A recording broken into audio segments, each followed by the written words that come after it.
যদি রোজা থাকা অবস্থায় কারো দিনের বেলায় স্বপ্নদোষ হয়, হয়তো ফজরের নামাজ পড়ে ঘুমিয়েছে, তারপরে স্বপ্নদোষ হলো। আসসালামু আলাইকুম প্রিয় দর্শক। তো ভিডিওটি খুব গুরুত্বপূর্ণ বিষয় নিয়ে হতে যাচ্ছে। হ্যাঁ প্রিয় দর্শক, তো আমাদের সামনে পবিত্র রমজান মাস। তো রমজান মাসে আমরা যদি রোজা থাকা অবস্থায় যদি আমরা ঘুমিয়ে থাকি, সেই সময় যদি আমাদের স্বপ্নদোষ হয়ে যায়, তাহলে কি আমাদের রোজাটা ভেঙে যাবে আর আমাদের রোজার কতটা ক্ষতি হবে? তো চলুন আমরা জেনে নেব সেই ডাক্তার জাকির নায়েকের মুখ থেকে। তিনি খুবই সুন্দরভাবে ব্যাখ্যা দিয়েছেন আমাদের রোজা থাকা অবস্থায় যদি আমাদের স্বপ্নদোষ হয়ে যায়, তাহলে আমাদের করণীয় কী করতে হবে। তো চলুন আমরা ডাক্তার জাকির নায়েকের মুখ থেকে শুনে নেব। তো ভিডিওটি শুরু করার আগে আপনারা যদি এরকম ইসলামী প্রচারক ভিডিও দেখতে চান, তো অতি অবশ্যই আমাদের আল্লাহ আস্তা চ্যানেলটিকে সাবস্ক্রাইব করে দেবেন। চলুন আমরা ডাক্তার জাকির নায়েকের মুখ থেকে শুনে নেব দিনে রোজা রাখা অবস্থায় যদি আমাদের স্বপ্নদোষ হয়, তাহলে আমাদের করণীয় কী। আপনার জন্য এবারের প্রশ্ন, যে ধরেন একজন লোকের স্বপ্নদোষ হয়েছে দিনের বেলায় আর রোজা থাকা অবস্থায়, এতে করে কি তার রোজা ভেঙে যাবে নাকি এটার অনুমতি আছে? রোজা অবস্থায় দিনের বেলায় কারো স্বপ্নদোষ হলে নিয়মটা কি? যদি রোজা থাকা অবস্থায় কারো দিনের বেলায় স্বপ্নদোষ হয়, হয়তো ফজরের নামাজ পড়ে ঘুমিয়েছে, তারপরে স্বপ্নদোষ হলো, এটা হচ্ছে অনিচ্ছাকৃত। যদি কারো স্বপ্নদোষ হয় এবং বীর্যস্খলন হয়, যেটা অনিচ্ছাকৃত, এজন্য তাকে কোনো দোষ দেওয়া যাবে না। তাহলে এই ক্ষেত্রে যেহেতু এটা অনিচ্ছাকৃত, অবশ্যই তার রোজা ভাঙবে না আর সে রোজা সম্পূর্ণ করবে। এ সময় তাকে যে পরামর্শটা দেয়া যায় সেটা হলো তাকে যত তাড়াতাড়ি সম্ভব গোসল করে নিতে হবে, যাতে করে সে পরে নামাজ পড়তে পারে। বাহ, খুব সুন্দর। আপনি একেবারে সহজ করে বললেন, আপনাকে ধন্যবাদ। পরের প্রশ্ন, এটা আগের প্রশ্নটার সাথে সম্পর্কিত।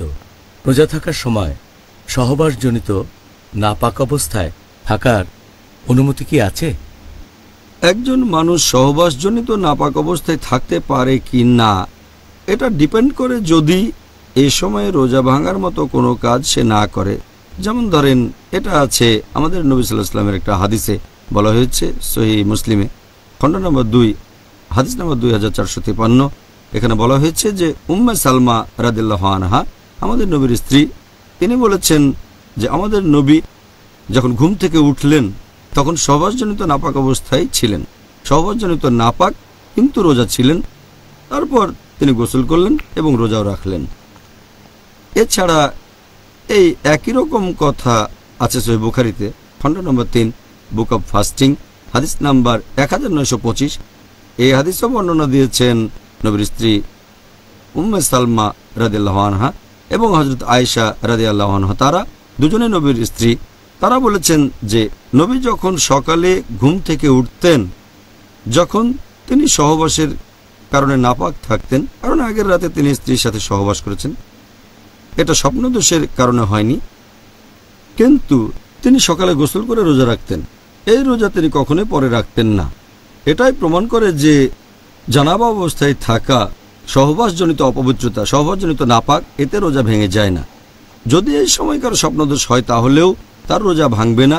শুধু একটা ব্যাপার খেয়াল রাখতে হবে, এই অবস্থায় যত তাড়াতাড়ি সম্ভব গোসল করে নিতে হবে। যদি সকালে ঘুম ভাঙে ভোর হওয়ার পরে, আর যদি সহবাসজনিত অপবিত্রতা থাকে, তখন তাড়াতাড়ি গোসল করে নিতে হবে, যাতে করে ফজরের নামাজটা আদায় করা যায়। অথবা ফজরের নামাজের পরে ঘুমালো, তারপর স্বপ্নদোষ হলো, তখন সে অপবিত্র হয়ে গেল। এই অবস্থায় তাকে দুপুরের আগে গোসল করে নিতে হবে, যাতে করে জোহরের নামাজটা পড়া যায় ফরজ গোসল করার পরে।